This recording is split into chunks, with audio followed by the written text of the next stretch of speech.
Yo, man, what it is and what it ain't, man. It's your boy BL Ratchet, man. Back again. We are Florida Podcast, man. Presented by Mix on Essentials, man. We at the Brand House in ATL, man. Where we at? We in Atlanta, man.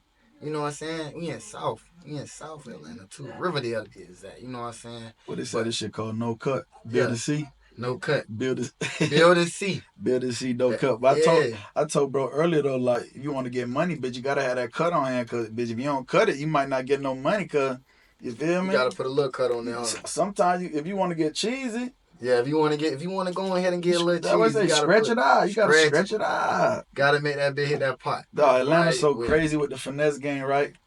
Them boys used to sell what that shit when they say midget. Mm-hmm. They used to have some popcorn Arizona weed out here that everybody thought was that gas. Yeah, I thought that Arizona back then. Right, throwback, right? But they was selling out here like it was the gas. And people was eating it up like it was that gas, but it was just Arizona. Yeah, it was just that Arizona bush. Then they cut their shit with oregano and all. This shit crazy out here. Oh, hell no. This is a home of the finesse. Yeah, nah, I ain't smoking no oregano, bro. I ain't doing that. That's going too far, fam. They like, I give you the shake bag, just shoot me, blah, blah, blah. All of a sudden, bitch, you got a little bit of weeds and a little bit of shit you cook with in there. But you like, damn, this shit tastes kind of like tea or something. You're like, well, bitch, you just got played. Most definitely, man. But, man, who we got in the building with us, bro? Who we got in the building? Man, we Cheeko motherfucking Fue, baby. Cheeko, man. Cheeko Fue. So, bro, like, where you from? I'm from North Miami Beach, Victory Park, NMB. Okay. They kind of from the crib. Okay. But, you know, I got money everywhere. We got money in Lauderdale. We got money in Hollywood, Palm Beach. We got money in Jacksonville, New Jersey. We got money everywhere. And we go everywhere. You got to go everywhere to get that cheese, though. Most definitely. Definitely got to go everywhere to get that cheese and expand. Expansion is a must. Got to. Expansion is a must. Man, how it was coming up for you, you know what I'm saying, down there in, North Miami? I ain't gonna hold you. Like, shit was kind of strange because, like, as a baby, I was already had my own house key and 5 years old, walking 2-3 miles to Fulford Elementary School. I was already fucked up because I was running with the people like 8-9 years older than me already, gang banging, doing all kind of shit, you feel me? So I would like go to school and take all the aggression out on everybody there. And I just always did my own shit. Like, I ran my own routes, made my own shit happen, like from a jit. Started off selling candy, ended up selling work, whatever, you feel me? Like, it all starts somewhere. Most definitely. It definitely starts somewhere. I mean, you just kind of ran down your life for me, but, like, let's take it a little bit back. How did you know what I'm saying, to get adapted to all that shit there? Like, did you have, big cousins? Who was influencing you, jump in the streets at that early? I ain't gonna hold you, right? My 2 female cousins, Brenda and Rachel. 2 female cousins. And they say it's always the females. Cause look, they say that. I ain't really have no like male cousins like that was in the. I don't even got too many cousins anyway, right? So like Brenda, Rachel, they my cousins, but they more like my sisters, and like they would just have me with them, and we would just run the streets with them. Like that's how I got my like initial like taste of what's the outside world like. I ain't have to be home. It wasn't no like when the streets lights on, you got to be in the house with me. It was like, you got your house key, bitch. When you come in, whatever. Yeah, so it was like one of them, shit your parents still Nigga, my mama was outside too a little bit. Yeah, my daddy definitely partying, right? Okay. He was a gigolo and he was a hustler too, right? And my old girl, she's like first generation lesbian type shit with the motherfucking shaved sides and the big bush on the back, right? But I remember like she was working 80-hour weeks, so she was never at the crib either. So it was like, what else could I be doing? Like, I wasn't in the house, shit. We were playing the street. I mean, how you got into music, man? I mean, I've been seeing your face floating around for a little minute. But it's like, how you got into that music, though, fam? How I got into the music, it was a white boy, Mike Apple. Him and his homeboys used to get high. And me and his little brother, they used to make us freestyle for the homeboys. Like, it was, like, for them, it was like, ha, ha, ha. But for me, it was like, that's where I got my first taste of, like, I could do this shit. This shit easy, Maybe for them it was like, they get the shits and giggles. But for me, it was like, I already do this shit from a young man. And this shit just transgressed into keep doing it. I was on MTV like 15 years old. I rocked shows with 10, 12,000 people when I was like 16, 17. Like, shit. You weren't nervous? I know it's kind of different now. You know, you seasoned, but I'm saying at that age. Nah, I wouldn't call it nervous per se, right? But even right now, when I'm about to go do my thing, it's still something inside me. But it's like a switch. Like, it's a switch. I just click that bitch on and go crazy. But when back in the days though, I was like more like full of energy, uncontrolled. Nowadays it's like I can control the shit. You feel me? It's different now. Now I can turn it on and off. Back then it was like always on. Okay. Whether it was a reason to do it or not, that shit was always on. You feel me? For sure. Who was the first person to ever tell you like your music hard? I ain't gonna lie, I don't even know, bro. My first show was an R&B song in 3rd grade. Me and my little homeboys, Quitman, Aaron, Junebug, Charles Fox. We did Freak Me Baby. Oh yeah, at the little talent show. You were doing the talent shows? That's what I'm saying. Okay. Like at school, like I always like could lead people to do the things that I was doing and influence them in whatever direction I was going. So we like singing Freak Me in the 3rd grade. And then my first show when I was actually rapping was actually a bar mitzvah. I'm like 11 years old. Bar mitzvahs for the Jewish people. Yeah, I know you're talking about. When they turn 13, they become a man, blah, blah, blah, blah, blah. That was like my first rap show. You know what I'm saying? And them people was wild. They like, this little motherfucker done came through and da-da-da-da, you feel me? So it's like a bunch of Jewish folks was fucking with me first. Like, that's how it happened. Okay. You know, that was like the first like taste of like, damn, he could do that shit. Most definitely. Trump just won presidency, bro. Shit, time to get some more money. Time to get some more money. Time to That's get some answer, more. huh? Time to get, yeah, he a businessman. Get some pay. What? The last time he was here, everybody was chewing.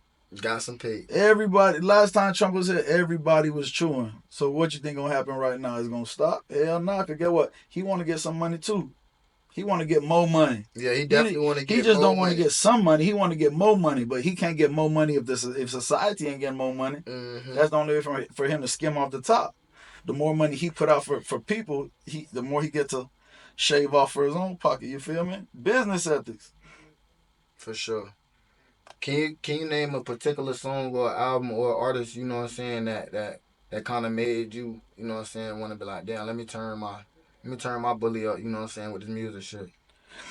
Or inspired you? Damn, it's so many. Master P and No Limit, they really had like a stamp on my whole life. Yeah, I see how you coming. You got your Timbs on, you got your army fatigue on. I see you coming. That's that dope boy shit, you feel me? That's that soldier shit, though. You feel me? You see we got that bitch embroidered custom shit, you feel me? Shout out to Fair Print, they did that. You know what I'm saying? Yeah, I see your name in it. That's what's up. Yeah, so P had a real big impact on me, and then like Jeezy, cause I was selling work when that Jeezy dropped, and that shit used to have me just in a whole grind mode. Yeah, like, Jeezy had everybody in the chokehold. Yeah, if you was grinding, Jeezy had you. I wasn't even grinding. I was a shorty, but I was grinding in my head. Truck dog. Well, that was definitely. I felt that, and I was grinding for real. So that Jeezy really like had me like, I ain't living. I'm not just living what you saying, bitch. This is what I'm doing too. Like I'm living in my own shoes too now. Facts. You just saying that bitch in a way where I'm like, damn boy, this shit going crazy. And I was just able to apply, you know, whatever. You feel me? But he wasn't saying nothing that I ain't know already. He just made that shit sound good. Okay. I fuck with that boy. I mean, well, I gotta ask you this: Who is the best trap rapper? What, right now? Nah, just like of all time. Trap rap. Jeezy. You want to throw Gucci or Tip up there? Scooter. Jeezy. Gucci up there, but Jeezy's like OJ. Jeezy simplified that shit, bro. Yeah, he simplified it. Simplified it. It was like he simplified shit. He made it for even goddamn like people who couldn't understand it. He made it like easy for them to understand it. Cause the thing was, Tip, like he back in the days he was trap rapping, right? But he was too like it wasn't simple enough. He was still on that vibe where he had to do a whole lot of Wu-Tang Clan type rap. Yeah, lyrics. If you think about it, right? You don't fuck with the lyrics though, like New York type of flows and all that, New Jersey. Man, listen, we from the bottom, bro. We from the South. So for me, that New York flow, I don't. You ain't never like gravitate to it though, a little bit. I fuck with Old Dirty Bastard. Okay. I fuck with ODB. But you notice them niggas from New York, they gotta come down here to get catch the wave out here. Like that's how I feel like 50 Cent blew up in Florida. What? That's the thing. Even like he said I had to go to the South to fuck with them boys, whatever. You feel me? We was like fucked up by 50 Cent. All them up top niggas have to come down south to fuck with us in order to get some real rec, because up top they only gonna give you recognition. Like the music business is up top, right? Right. But the fan base really is down south, because you got Texas, you got Florida, you got Georgia, you got Bama, you got Louisiana. All this, yeah, exactly. So if you don't come down here and fuck with some of us, like you really ain't finna do nothing but stay your ass in New York. Yep, and if you don't go hit them markets like Memphis and these other Charlotte, Charleston. No, let me tell you how music business is so played, right? When J. Cole first came out, nigga was acting like he was from New York. If you recall, he came out with Diddy, Mary J on his first record, and he ain't do none of that shit that they call him like the best for right now. But when he came down here and got with Thug, all of a sudden like J. Cole is like the guy now. Like I ain't never understand that shit. I mean, I feel like they did that kind of too with like a Kendrick, what's his name too. Because even though Kendrick been making music for a long time, they kind of just threw them out there like, these the boys. Yeah, they kind of did. These the boys. You know, Drake worked though. Drake worked at a whole different level. So it's like, we kind of seen him work. We watched him work, you know, with the Waynes and to where he at now.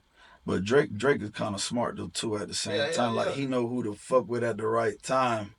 And then he don't try to, because realistically, right, Toronto, they really ain't have an identity till after Drake, right? Mm-hmm. So he not finna go put the Gucci Man on a goddamn Toronto beat. You feel me? Like it got to be a Gucci style beat. So now it's like, oh, he done came and did some Atlanta type shit. You feel me? Yeah, he done went them different ways with correct, different ways, different plays, different parlays. You feel me? So. Facts. It's like, but Drake gas though. I ain't gonna hold you. He gas, but he got his ass whooped by Kendrick though. Yeah. But J. Cole, no, I don't even see J. Cole like in the picture like that. I don't know. Sure. It's my personal opinion. Sure. Speaking on people getting their ass whooped, man, you seen the Tyson fight? Did not. I just heard about it. I mean, it was crazy. I ain't see it. I seen him. He went out there with a knee brace. I seen him could have knocked Buddy ass out, and he pretended to swing and whiffed, and that was biting his. That was really it. He was biting his goddamn motherfucking gloves. Oh yeah. He was bullshitting. You feel me? He wasn't even doing too much. Yeah. So I don't know. That boxing shit done turned crazy. Cause I feel like Mayweather fucked it up though. Yeah, but at the same time, like expedition fight. Now anybody could fight, and like people are paying to see that, and then the fights be like bogus as hell. Yeah, YouTube influencers. And then you got like real boxers. Real boxers. Real boxers ain't even getting a check as big as the influencers, because they so YouTubed out. Like they getting big money because people already watching them. You feel me? That shit kind of crazy for me. Like yeah, that shit. But I can't knock somebody getting their cheese though. You feel me? That's like somebody telling me, well, like how I'm getting my cheese or something like that. So nah, facts. I respect it, but at the same time, I ain't gotta like it either. You feel me? Like yeah, that ain't my vibe. You ain't gonna catch me at an influencer fight ever, probably. Unless a bitch say, hey, I got some ringside tickets for you trying to slide. I fuck with it. But I ain't finna go in my pocket to go see a motherfucking YouTube guy get knocked out or not get knocked out, or the YouTube guy fighting a fucking boxing, a nigga who does UCF fighting, and the UCF fighter can't do the UCF. He got a box. That shit wild, bro. That shit too wild for me. Yeah, that shit is wild, man. That shit too wild for TV, I think. But shit, that's what people want. People want to spend money on what they want, so they already glued to the telephones, YouTube. Who you see watching YouTube on their computer? Nobody. Everybody on their phone. So they on their phone. You feel me? That's why all the streaming services on the phone too. You buy it off your phone, bitch. Now you got all the streaming services right here. You ain't got to be at the house no more. You can be in the car watching that shit. For sure.